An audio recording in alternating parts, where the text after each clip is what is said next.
Meus queridos irmãos, muito boa noite. Com a graça do nosso Senhor Jesus, na paz do nosso Senhor Jesus. Então, irmãos, continuando as lições, as aulas do nosso discipulado, na sequência, na última aula, nós vimos o encerramento. Eu pensei que não ia dar para encerrar na aula passada, mas nós encerramos, sobre os 5 pontos do calvinismo, os chamados 5 pontos do calvinismo, né? E como vimos, foram 5 contrapontos aos 5 pontos do arminianismo, dos discípulos de Arminio. Então, naqueles pontos, nós vimos o último ponto, que a doutrina da perseverança dos santos é largamente explicada na Bíblia. Nós vimos também a obra expiatória do Senhor, se a sua expiação é limitada ou ilimitada. Então, para seguir o ensino de alguma forma, para ter uma sequência, nós vamos tratar nessas lições, nessa lição ou nas aulas que daremos a seguir, sobre por quem Cristo morreu. Afinal de contas, por quem foi que Cristo veio morrer aqui na Terra? Né? A sua obra expiatória foi para quem? Então, nós vamos ver isso aqui. Então, em primeiro lugar, nós sabemos que há uma controvérsia. Já vimos isso na lição passada, sobre os 5 pontos do calvinismo. Um dos pontos era exatamente sobre essa expiação ser ilimitada, como apregoavam os discípulos de Armínio, e Calvino defendeu, no seu de Dort, que não, que a expiação é limitada. Jesus morreu por um número exato de pessoas, nem mais, nem menos, conforme designação do Pai, foi o que ele veio fazer aqui.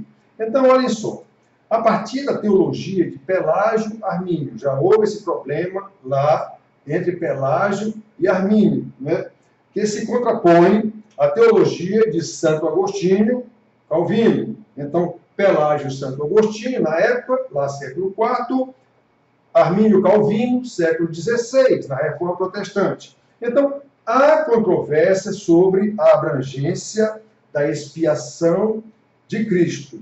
Olha, irmãos, essas discussões, como nós já dissemos para vocês, isso é história.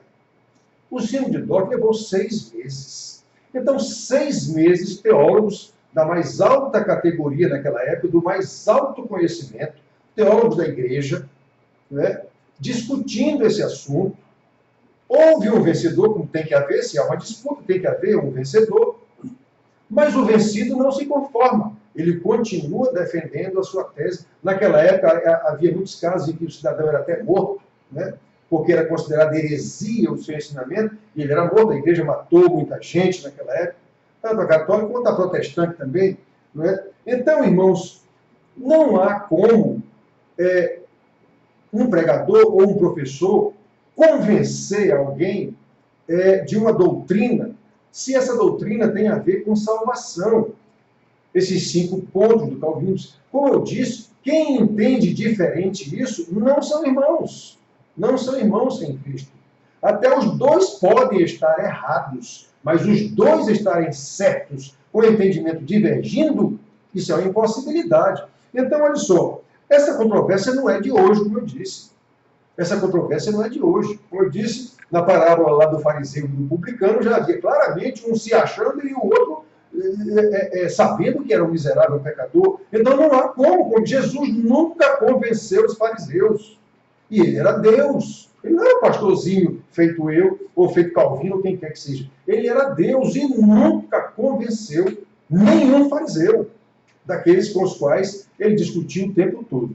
Então, olha só, irmãos. Isso é uma controvérsia que vai se estender até Jesus voltar. Agora, nós ensinamos, e aqueles a quem o Espírito Santo der o entendimento, eles vão entender. A quem ele não der o entendimento, não vão entender. Não tem como. Não tem como. Esse é o nosso entendimento. Né? Esse é o nosso entendimento da doutrina. Então, olha só. Na interpretação agostiniana, que era a interpretação de Paulo, né, calvinista, que era a interpretação de Paulo, havendo Deus escolhido desde a eternidade, essa eleição é na eternidade, como lá no Apocalipse está escrito. que os eleitos, os nomes estão escritos no livro da vida, no livro do Cordeiro, que foi morto antes da fundação do mundo. Assim como os que não têm o seu nome escrito, os adoradores da besta, também não tiveram seus nomes escritos desde antes da fundação do mundo. Deus não está resolvendo ao longo do tempo quem ele vai salvar. Não é assim. Isso já está decidido na eternidade.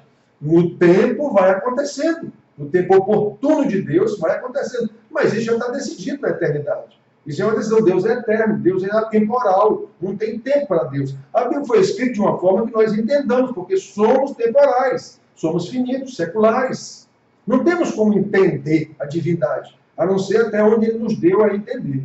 E até na sua revelação, há coisas que nós não entendemos ainda. E ele disse isso até para Pedro. Pedro, não entendes ainda, entenderás depois. Então, irmãos, nós temos que entender isso. Na interpretação agostiniana, calvinista, né, que era diferente da interpretação pelagiana-arminiana, né, havendo Deus escolhido desde a eternidade alguns para a vida eterna, a morte de Cristo, embora seja suficiente para todos, Cristo morreu pelos pecados da humanidade, ela foi eficiente apenas para os eleitos.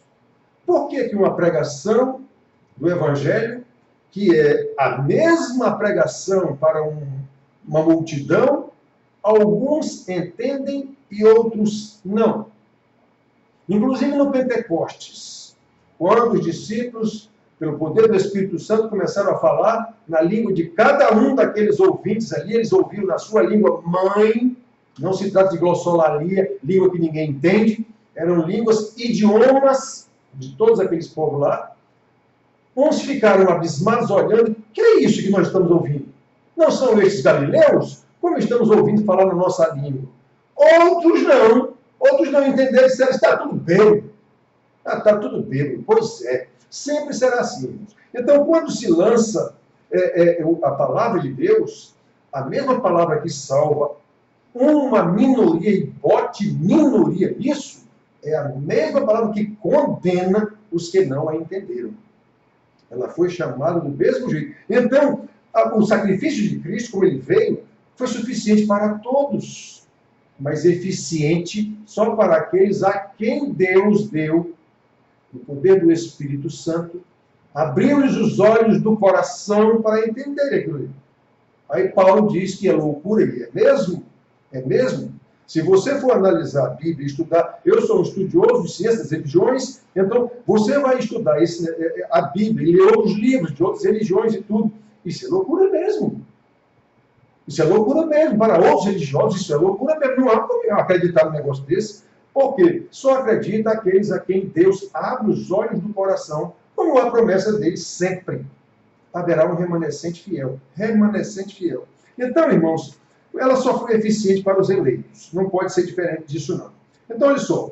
Contrapondo-se a essa interpretação agostiniana, calviniana, Pelágio, Armínio, Pelágio contra Agostinho, Armínio contra Calvino, e seus seguidores, conhecidos no caso de Armínio como arminianos, foram eles que propuseram os 5 pontos arminianos, negam tal eleição de uma parte da humanidade para a salvação e afirmam que a obra salvífica de Cristo teve como alvo toda a raça humana. Irmãos, há inclusive alguns teólogos, um que eu tenho vários livros dele, muito bom, Dr. Champman, ele é universalista. Então, no entendimento dele, ele ensina muito bem. É o melhor comentarista que eu conheço. Os livros que eu tenho vários. Muitos comentaristas. Mas, pelo menos o que eu gosto mais, é do Champman. Mas ele é universalista. Então, pelo entendimento dele, entre mortos e feridos, todos escaparão. Todos vão para o céu. Há os eleitos. Há os eleitos. Ele não nega isso. Há os eleitos. Esses têm um status diferenciado, digamos assim. Mas, no fim, todos irão. Porque Deus, que é um Deus de amor, não ia criar alguém para não salvar. Então, para que ele criou o inferno? Jesus mesmo disse que muitos irão para o inferno. Então, é complicado isso. Ele se pega em 2, 3 versículos da Bíblia, lá de Pedro, por exemplo, e diz que Jesus foi pregado no inferno. E é um versículo muito complicado. Ele se pega nesse versículo para dizer que Jesus foi pregado no inferno. Como? esse versículo de Pedro é muito complicado. Por causa dele, quase essa carta de Pedro não entra no cânon. Deixaram lá porque foi Pedro que escreveu, mas que tem esse versículo complicado lá, tem. Então, olha só, irmãos, contrapontos, repito, eles dizem que a expiação de Cristo foi para todo mundo. Ela teve como alvo toda a raça humana. Jesus veio para salvar, para morrer, para salvar todo mundo. Então, como nós já vimos nos 5 pontos que expusemos aqui, obviamente não há como explicar aquilo detalhadamente para todo mundo, nem Calvino e Arminio conseguiram se entender nisso, nem Pelágio, monges, né? Como se diz, em mosteiros, estudando o tempo inteiro, não conseguiram chegar a um acordo. Imagine se nós vamos chegar agora. Mas os eleitos de Deus entenderão. Cada um no seu nível, mas todos entenderão. E o entendimento é o mesmo. Não haverá entendimentos diferentes para eleitos de Deus. Uns terão mais, afinal de contas foi o Senhor mesmo quem deu 5 talentos a um, 4 talentos a outro, 2 talentos a outro, 1 talento. Foi Ele mesmo quem deu. É Ele mesmo quem dá os talentos, conforme Ele sabe que é a capacidade de cada um. Então, irmãos, olha só. Contraponto, já vimos aqui essa interpretação. Eles acham que foi para todos. Muito bem. Segundo as Escrituras, vamos ver isso aqui. A satisfação de Cristo, satisfação da sua obra para Deus, ele veio aqui para cumprir uma obra, ela foi completa. Ele bradou na cruz, está consumado. Não há mais nada a fazer. Tudo foi feito. Agora o Espírito Santo virá para conduzir a igreja, assim como a lei conduziu o povo até chegar a Cristo. Agora Cristo chegou e deixou os seus apóstolos para ensinar, formar a igreja, e o Espírito Santo para conduzi-los, tanto os apóstolos quanto as igrejas. Né? Então, irmãos, é este o ensinamento da Bíblia. Vamos discorrer sobre isso aqui. Olha só. É claro que o valor da obra salvífica de Cristo é infinito. Ele é Deus. Né? O valor de sua obra é infinito, uma vez que não depende de qualquer obra humana ou até mesmo sobre-humana, digamos assim, e sim da dignidade do sacrifício de Jesus, o próprio Deus. Então, quando nós imaginamos que temos alguma dignidade por sermos crentes, por sermos pastores, evangelistas, professor de escola dominical, diretor não sei de quê, imaginamos às vezes que somos alguma coisa. E Paulo diz tão claramente aos coríntios, que eram tão soberbos, alguns na igreja de Corinto existiam os soberbos, os arrogantes, os orgulhosos, os sabichões, os ricos, alguns, muito poucos, mas havia. Então, Paulo diz, homem, de que tu te vanglorias? Que tens tu que não tens recebido? E se o recebeste, por que tu te vanglorias? Então, irmãos, a dignidade de Cristo é tal que a sua obra tem um valor, né, ilimitado, infinito. Ele é Deus. Ele é Deus. Jesus é Deus. Então, olha só. Também é claro que não se pode colocar limite à dignidade do Filho de Deus. Nós não temos. A nossa dignidade é a dignidade dele que nós recebemos, mas a dignidade dele, se a nossa é limitada aqui, porque somos pecadores, mesmo com a dignidade de Cristo e nós somos pecadores, ele não. Então a sua dignidade, ela é ilimitada. Porque ele é tão digno que veio aqui à terra como homem e se deu ao Pai em sacrifício por nós pecadores. Irmãos, pelos pecados de toda a humanidade. Ele, de fato, morreu por causa dos pecados de toda a humanidade. João 10, 17 e 18 diz assim: por isso o Pai me ama, porque eu dou a minha vida para a reassumir. Ninguém a tira de mim. Pelo contrário, eu espontaneamente a dou. Tenho autoridade para a entregar e também para reavê-la. Este mandato recebi de meu Pai. Que dignidade, irmãos! Quem na criação de Deus teria essa dignidade? Nem anjo, nem arcanjo. Só o próprio Deus que encarnou, Filho de Deus, e veio aqui. E nós vamos agora ver, conforme as Escrituras, segundo as Escrituras, o está consumado. Repito, vamos ver o andamento, alguns versículos, algumas coisas, mas sempre já entendido. Não é exaustivo, esse ensinamento nem pode ser.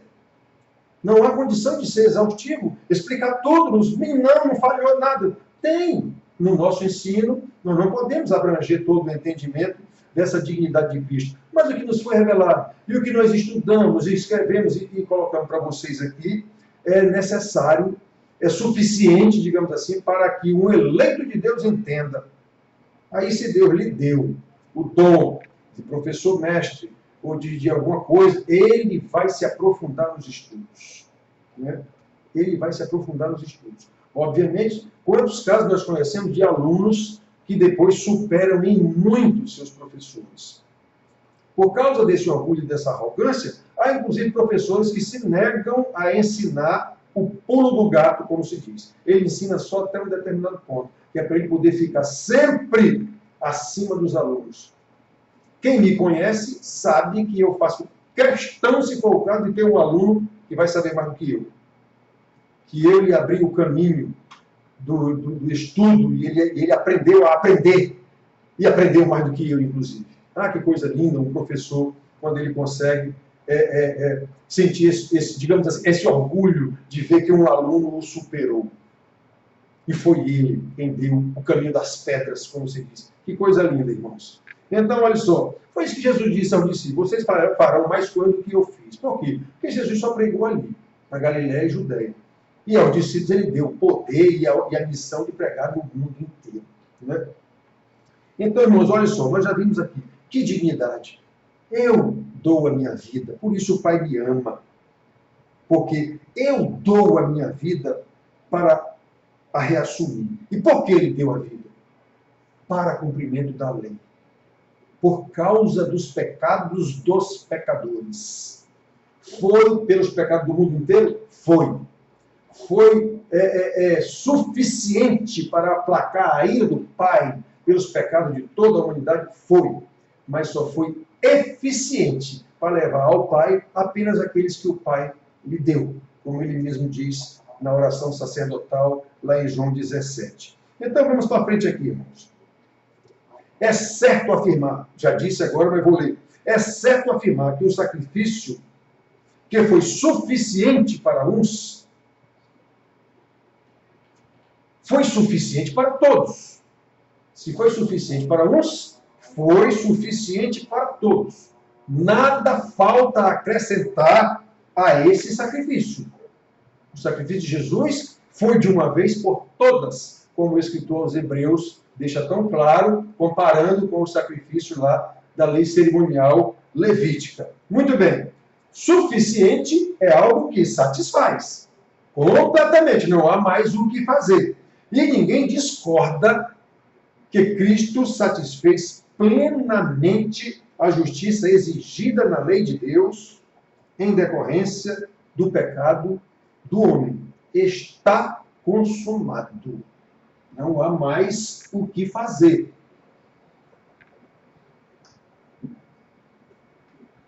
Está consumado.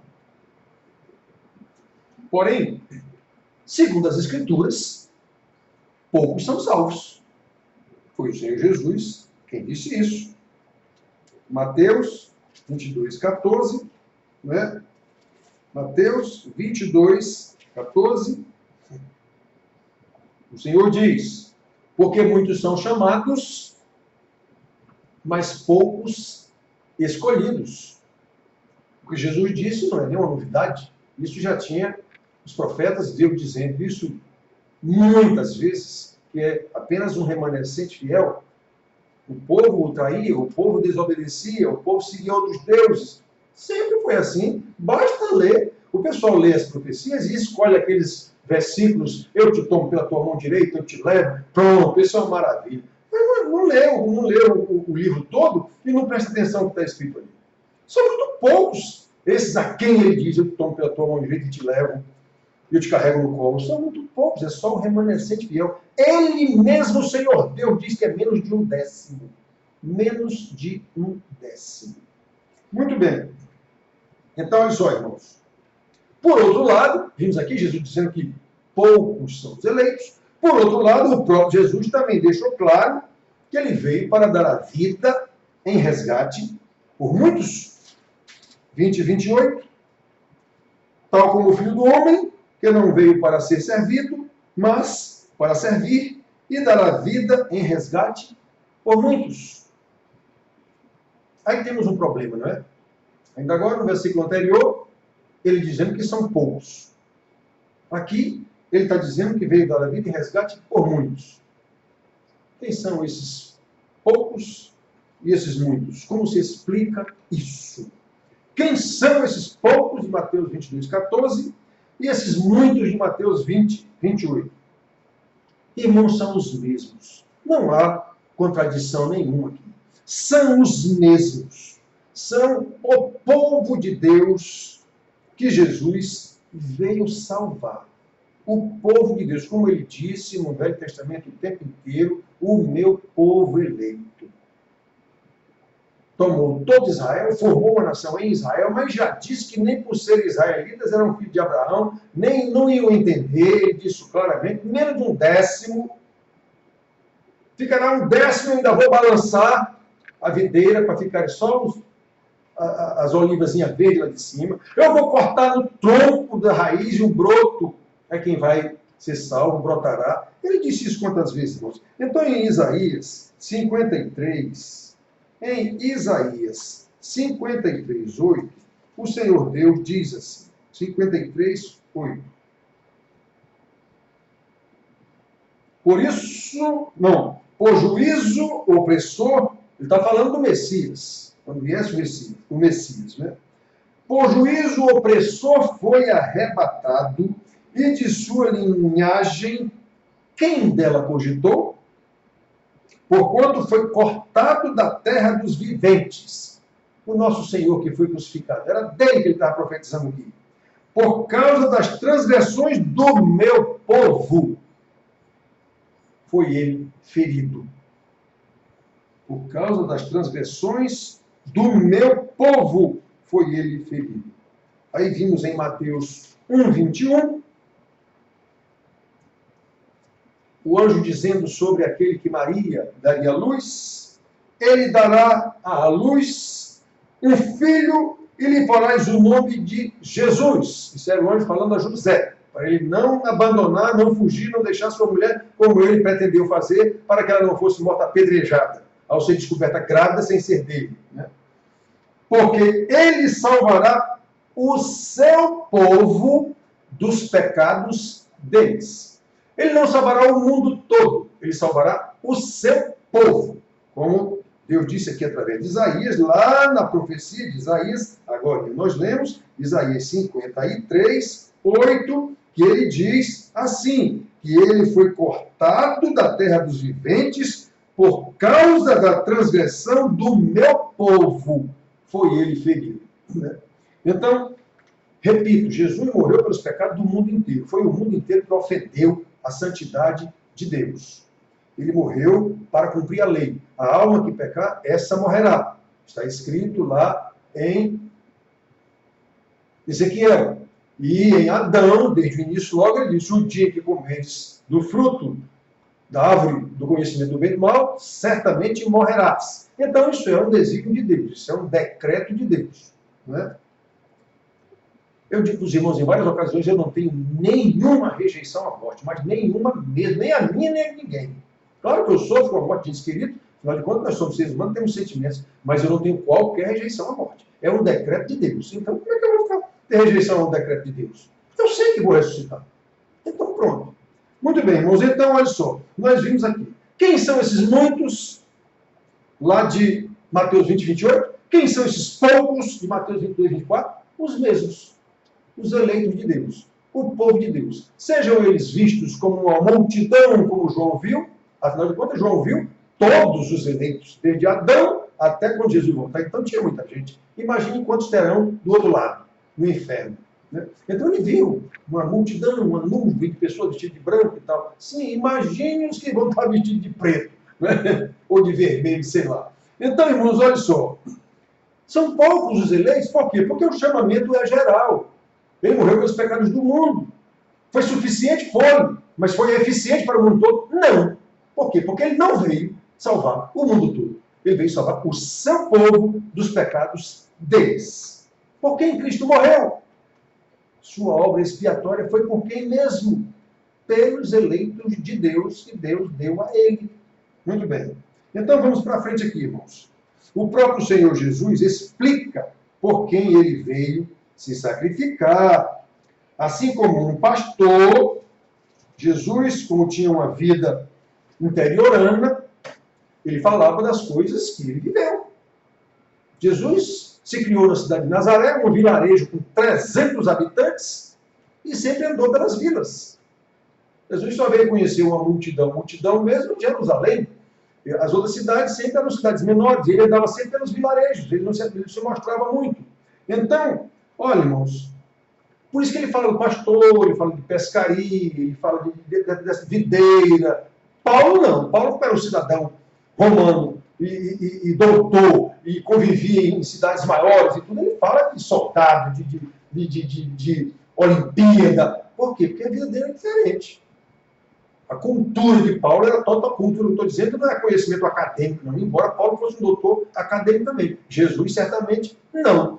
Mas a vida de Paulo, o contexto, a cultura que Paulo vivia era totalmente diferente da cultura que Jesus vivia. Por isso que as ilustrações que eles dão são diferentes. As ilustrações de Jesus são de interior, de vilarejo, e a de Paulo, de metrópolis. Né? Muito bem. Então, o Senhor Jesus aqui, falando de pastor, 10:11. Eu sou o bom pastor. O bom pastor dá a vida pelas ovelhas. Essas que ele veio salvar. É o que ele está falando aqui. Ele está falando para o seu discípulo, dando ensinamento ao seu discípulo. O bom pastor dá a vida pelas ovelhas. O 14:15. Eu sou o bom pastor. De novo. Conheço as minhas ovelhas. Jesus é Deus, irmãos. Então, ele tinha condição de dizer, eu vim salvar todo mundo. Não, ele está falando de um rebanho específico. Eu conheço as minhas ovelhas, detalhe, e elas me conhecem a mim. Assim como o Pai me conhece a mim, e eu conheço o Pai. E dou a minha vida pelas ovelhas. Irmãos, prestem atenção, irmãos. Na oração sacerdotal aqui, o Senhor Jesus diz que a glória que ele teve com o Pai, lá na eternidade, antes de vir para cá, como homem, ele transmitiu aos seus discípulos, aquele que era o Deus e tu me deste. O que foi que Jesus transmitiu aos seus discípulos? Os 12. O conhecimento de Deus. A glória de Deus. Chegaram a vê-lo lá no Monte da Transfiguração e ouvi a voz vindo do céu dizendo, este é o meu filho amado, em quem me comprazo. A ele ouvi. A primeira vez que se ouviu essa voz foi no batismo de Jesus, este é o meu filho amado, em quem me comprazo. Só. Na segunda vez, aos discípulos, quando eles apareceram, ele disse, a ele ouvi. Onde estava essa parte, a ele ouvi? Lá em Deuteronômio.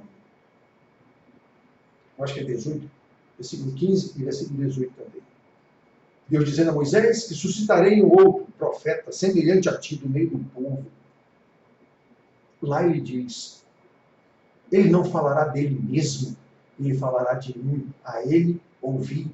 Pois é, foi isso exatamente que o Senhor Jesus fez. E ele transmitiu isso aos seus discípulos, às suas ovelhas. E ele diz quem são seus discípulos? Aqueles que fazem o que eu mando, aqueles que obedecem a minha palavra. São esses meus discípulos. Nós já falamos isso aqui também. Né? São aqueles que neguem-se a si mesmo, cada dia tome a sua cruz e siga-me. São esses, irmãos. Fora disso, não entenderão. Pode até ouvir, pode ser membro de igreja, virar presbítero, pastor, diretor não sei o que, professor, pode ser o que quiser. Não vai entender. Vai entender intelectualmente até o ponto de até ser professor, ser pastor, mas não adianta, ele não vai entender isso espiritualmente da forma que deve ser entendido. Por isso, estão muito mais preocupados com o número de membros de igreja, com importância, com vanglória, do que com a glória de Deus de fato. Embora todo mundo fale que eu estou fazendo isso para a glória de Deus. Não. Contrarie o sujeito para você ver o que, é que vai acontecer. Né? Então, irmãos, nós vemos aqui ele dizendo isso. Eu conheço as minhas ovelhas, prestem atenção à gravidade da coisa aqui. Eu conheço as minhas ovelhas e elas me conhecem a mim, assim, isso é emendado, tem uma vírgula só. Assim como o Pai me conhece a mim e eu conheço o Pai. Então, repare qual é o nível de conhecimento que Jesus está dizendo que as suas ovelhas têm dele. E ele tem delas. Eu conheço as minhas ovelhas e elas me conhecem. Na mesma medida em que eu conheço o Pai, o Pai me conhece. Foi isso que ele disse lá na oração sacerdotal também. Pai, eu transmiti a eles a glória que eu tive contigo aí no céu. Irmãos, isso é muito profundo, irmãos. Isso é muito profundo. Quando a gente vê uns versículos desse aqui e mergulha mais neles, a gente fica com vergonha da igreja, de como ela é, de como, o que é que ela ensina, a igreja como nós conhecemos. A gente fica com vergonha dos colegas pastores, muitos que a gente conhece, que são, usando uma palavra bem paraibana, safados, que todos sabem, inclusive. Todos sabem. Então isso é terrível, irmãos. Isso é terrível. Não foi à toa que Elias pediu a Deus para morrer, achando que só restava ele, de profeta verdadeiro. E Deus disse, não, prestem atenção, isso foi no reino de Acabe.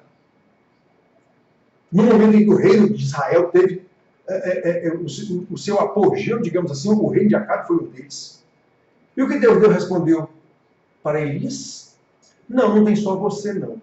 Eu reservei para mim 7.000 que não dobraram os joelhos a Baal.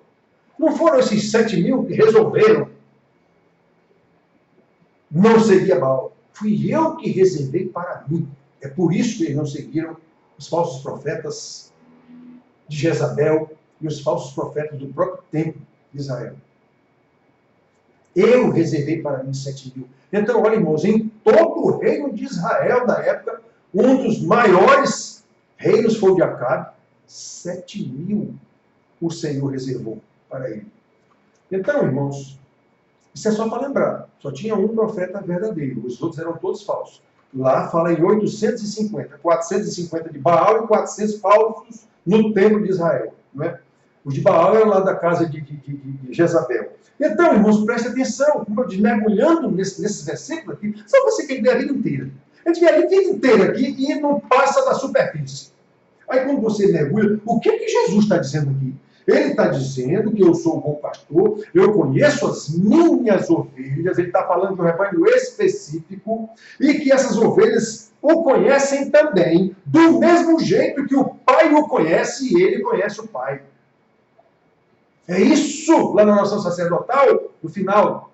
Pai, que eles sejam uns com os outros, que eles se amem, que eles sejam um comigo, assim como eu sou um contigo, e todos sejamos um. Para que o mundo saiba que tu me enviaste. Atenção, ele não diz para que o mundo seja salvo, ele diz para que o mundo saiba que tu me enviaste.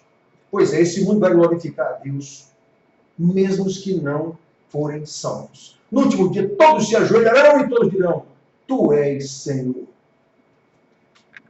Todos, ao ver a igreja de Deus, se ela fosse o que era para ser, diriam, esse povo, de fato, tem um Deus que os salvou. É isso que Jesus estava dizendo. Para que o mundo saiba que tu me enviaste. Eu já falei algumas vezes aqui da pregação do velhinho, que eu não lembro o nome, também não fiz questão de decorar. Homem de Deus, santo de Deus. E ele chamou a atenção para isso. Isso mesmo que eu chamo a atenção há 14 anos. A minha pregação é essa mesma, há 14 anos. Então eu vi o velhinho fazendo a mesma coisa. Obviamente, com a capacidade e a categoria de um velhinho de 90 anos, doutor, tridoutor, sei lá o quê, americano. E ele dizendo isso, que ele vê as igrejas, todo mundo diz que crê em Deus. Aí ele lembrou Tiago. Crês que Deus é um? Fazes bem. Os demônios também creem, que tremem. Aí o velhinho lembrou. A diferença é que os demônios creem e tremem. Os irmãos da igreja dizem que creem e não tremem. Não sabem quem é Deus, não têm o temor de Deus. Os demônios têm. Pois é, irmãos, essa é a realidade da igreja, com raríssimas exceções. Mas bote raríssima nisso. São poucos, como Jesus disse aqui. Como Deus dizia lá em Israel, é só 1/10. Menos de 1/10. Então, irmãos, essa é a preocupação da gente ensinar. Por que Cristo morreu? Foi por esse remanescente. Foi pelas suas ovelhas. A morte foi geral, foi por todos? Foi sim, mas o decreto eterno de Deus, o desígnio eterno de Deus, o beneplácito da sua vontade, foi trazer de volta para si os que ele escolheu desde a eternidade. Quem questiona? E por que ele não escolheu os outros? Pronto, você já não faz parte dos eleitos. Fim de papo. É só isso. Então, irmãos, porque Paulo explica isso lá em Romanos. Quem és tu para discutir com Deus o que ele fez? Por acaso pode o vaso perguntar ao oleiro, por que me fizeste assim? E Paulo deixa claro lá, nós vamos ver esse texto aqui. Ele deixa claro lá que Deus faz vasos para a honra e para a desonra. Que nem o oleiro também. Faz um jarro para botar aqui na sala com flores e outro jarro para ser o vaso sanitário. Da mesma cerâmica. Pronto. Pode um perguntar, vem cá, por que eu não estou lá na sala, eu estou aqui no sanitário? Não existe isso. O oleiro é soberano sobre a massa para fazer o que ele bem entende. Imagine, se o oleiro imagine Deus. Pois é, irmãos. Então, questionar Deus já é uma prova de que você não está entre os eleitos. Não aceita o senhorio absoluto de Deus. Muito bem, então vamos para frente aqui. Ou seja, o resgate é por um rebanho específico, do qual nem todos fazem parte dele. Conheço as minhas ovelhas e elas me conhecem a mim. Irmãos, isso é muito glorioso, a gente saber dessas coisas. A gente conhecer o nosso Senhor e saber que foi conhecido por Ele antes. Como Ele diz. Né? Não foi vocês que escolheram a mim, fui eu que escolhi vocês. Então, quando você tem essa revelação de que foi escolhido pelo Senhor Deus, do meio de um mundo que Ele mesmo amaldiçoou, que Ele mesmo condenou, por causa do pecado de Adão, então você saber mesmo, não é sentir, eu sinto um tremelique quando eu escuto louvor não sei de quem. É saber mesmo, o Senhor me resgatou. Meu Deus, isso é muito glorioso. Então eu vou procurar cada vez mais saber qual é a vontade desse meu Senhor que me resgatou, para que eu possa fazer essa vontade do meu Senhor para a alegria dEle, para a glória dEle. E mais, sabendo que eu só faço isso no poder dEle mesmo. É Ele mesmo quem me conduz no caminho que é Ele mesmo. É Ele mesmo quem me leva agora na luz, que é Ele mesmo. Ele me tirou das trevas. É Ele mesmo que me introduz por uma porta, que é Ele mesmo. Meu Deus, isso é muito glorioso. É muito glorioso. Por isso que Paulo diz que não entristecer o Espírito, porque é Ele mesmo que está em nós. Então, irmãos, o resgate é por um rebanho específico. Porque em Cristo morreu. Nem todos fazem parte dele. A sua obra expiatória é limitada às suas ovelhas. Eu conheço as minhas ovelhas e elas me conhecem a mim. Eu não deixo essa parte aqui, mas vou ler depois da vírgula. Tem escrito assim: elas me conhecem a mim, eu as conheço e elas me conhecem, assim como o Pai me conhece a mim e eu conheço o Pai. Olhem o nível que Jesus nos coloca. Olha a relação que Ele nos coloca com a divindade. Não é todo mundo, irmão. Não pode ser todo mundo. Isso aqui não pode se aplicar a todo mundo. Ora, se a igreja que nós entendemos, que essa que nós vemos, que Agostinho já dizia da igreja visível, que é essa que a gente está vendo, cheia de gente aí que não é crente, e a igreja invisível, que é uma minoria que realmente é crente. Pois é, se essa igreja visível que nós conhecemos não tem esse entendimento aqui, imagine o mundo todo que a gente diz que não é crente. Entenderam, irmãos? Vamos parar por aqui, depois nós continuamos na próxima aula, que essa lição, falando sobre essa doutrina agora da expiação e quem é o expiado, por quem foi que Jesus morreu, quem ele veio resgatar, isso é a gente se aprofundando um pouco mais naqueles 5 pontos lá de Calvino com Arminio, e a gente pegou um deles e vamos seguir nesse ponto mais. Depois pegaremos outros pontos também. inclusive saber quem é esse Jesus. Vamos aprender também isso aqui. Então, por hoje, irmãos, Deus nos abençoe. Deus nos abençoe, Deus tenha misericórdia da sua igreja e nos ajude a entender, primeiro, que somos miseráveis pecadores. Se não entendermos isso, estamos fora de qualquer relacionamento com Deus. Aí Ele nos resgatou. E agora, nós o conhecemos porque Ele se revelou a nós. Ele é o pastor e nós somos as ovelhas. E nós o conhecemos como Ele nos conhece, assim como o Pai o conhece e Ele conhece o Pai. É esse o nível. É outro nível. É outro nível. Os remidos, os eleitos, os ressuscitados, os regenerados, é outro nível. Agora, é um nível que está rigorosamente debaixo do guarda-chuva da humildade, como Jesus ensinou. Que Deus nos abençoe por hoje. Na próxima aula, nós continuaremos daqui, desse versículo. Está bem, irmãos? Deus abençoe a todos. Tenham uma boa noite.